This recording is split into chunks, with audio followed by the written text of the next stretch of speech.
Okey, Assalamualaikum. Okey, saya nak tunjuk brooder. Itu saya punya brooder. Sekarang kita tengah cuci-cuci untuk apa? Nak masuk anak baru. Okey, ini konsep brooder saya.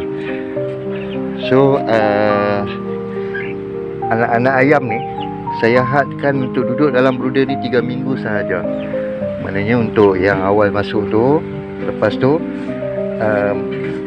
sampai umur dia dah seminggu lebih dekat 2 minggu macam tu, saya dah mula bawa turun ajak-ajak main ikut dalam sangkap ni. Saya akan letak dalam sangkap ni, and then nanti malam dia akan masuk tidur balik dalam ni. Saya akan masukkan balik dalam ni.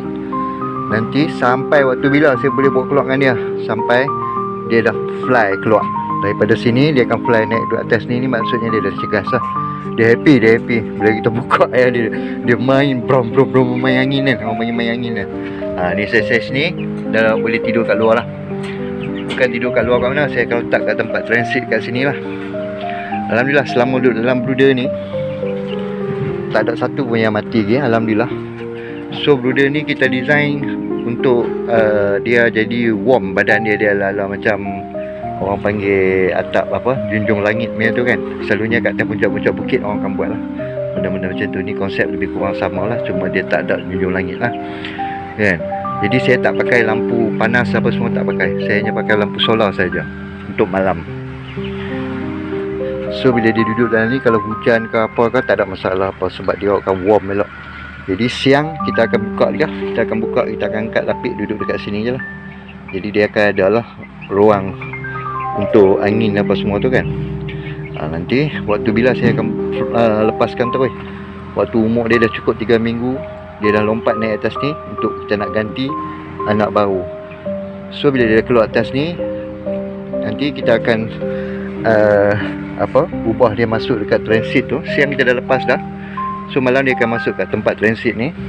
And then yang ni baru kita start cuci, buang habuk-habuk kayu yang dah bekas anak-anak ayam ni untuk 3 minggu lah. Saya hadkan untuk 3 minggu ya. So saya tak akan salin 3 minggu sampai dah anak ayam dah ni, baru saya akan salin. Sebab saya pun tebal, jadi tak ada masalah lah. Pasal orang kata apa, untuk dapatkan sakit ke apa tak ada masalah, insyaAllah kan. Sebab dia duduk dalam ni. Itu cara saya buat brooder. Boleh tengok lah. Ni brooder. Kita tengok lah. Ruang ni boleh isi 50 ekor. Seeloknya kalau minimalis 40 cantik lah, 40. 50 memang boleh masuk lah. So tengok ruang dia, nampak tak? Macam tu. Ini besar lagi. So ni kita nak masuk anak baru lah ni. Jadi kita akan cuci anak yang sebelum ni, kita akan transit. And then nanti dia dah belajar lah, siang dah turun apa semua. Nanti baru dia akan pindah masuk dekat reban yang besar punya, sekali dengan geng-geng besar punya tu kan. Alhamdulillah. Kita tengok. Ni konsep brooder. Alright.